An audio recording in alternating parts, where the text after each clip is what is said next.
Ini sudah sering saya sampaikan dalam pengajian-pengajian ya. Yang pertama, tatkala kalung istrinya Aisyah hilang sehingga kemudian Aisyah mencari, akhirnya Nabi pergi tidak tahu kalau Aisyah belum kembali ke kerandanya. Sehingga Nabi pergi bersama para sahabat, ternyata Aisyah belum balik. Istrinya belum balik saja dia tidak tahu. Rasulullah SAW tidak tahu. Akhirnya Aisyah pulang belakangan diantar oleh seorang sahabat namanya Sofwan bin Mu'attal As-Sulami, akhirnya dituduh berzina. Ya, dituduh berzina. Kemudian waktu dituduh berzina selama sebulan Nabi bingung, Aisyah ini benar bermaksiat atau tidak. Kalau Nabi tahu ilmu gaib, jangankan masa depan, masa lalu saja Nabi tidak tahu. Nabi tidak tahu apakah istrinya bersalah atau tidak sampai turun ayat membela siapa? Aisyah radhiyallahu taala anha. Kemudian juga waktu kejadian kedua, waktu Aisyah kehilangan di malam hari kehilangan kalungnya. Akhirnya Rasulullah SAW menyuruh para sahabat untuk mencari kalung Aisyah. Maka dipimpin oleh Usaid bin Hudzair, para sahabat nyari. Situ ada Umar, ada Abu Bakar. Nabi semuanya nyari kalung. Ternyata sampai subuh kalung Aisyah tidak ketemu.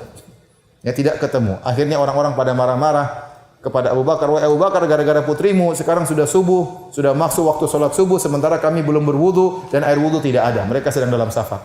Akhirnya turun firman Allah Subhanahu wa taala, "Falam tajidu ma'an fatayammamu sa'idan thayyiba." Kalau kalian tidak mendapatkan air maka silakan bertayamum. Ternyata gara-gara hilangnya kalung Aisyah turun ayat apa? Tayamum. Setelah itu baru mereka memuji Abu Bakar, memuji Aisyah, kata mereka, "Ma hiya bi awwali barakatikum ya ala Abi Bakar." Ini bukanlah keberkahan pertama wahai Aisyah. Engkau sering membawa apa? Keberkahan. Gara-gara kalungmu hilang turun ayat tentang apa? Tayamum. Nabi cari semalam suntuk enggak ketemu. Padahal di situ ada orang ahli surga, ada Abu Bakar, ada Umar dan yang lainnya. Ternyata kalungnya didudukin sama ontanya. Begitu ontanya berdiri, baru ketahuan apa? Kalungnya. Ya, pantas enggak ketemu-ketemu. Ya, ontanya pun tidak ngomong sama Nabi ya. Jadi maksud saya, jangankan masa depan, masa lalu pun Nabi tidak tahu. Masa sekarang juga Nabi tidak tahu. Nabi hanya tahu ilmu gaib yang diberitahukan oleh Allah Subhanahu wa taala. Oleh karenanya seorang penyair seperti Al-Busiri yang mengatakan, ya, wa inna min ulumika ilmal lauhi wal qalami. Wahai Muhammad, di antara ilmumu adalah ilmu lauhil mahfuz. Ini kedustaan.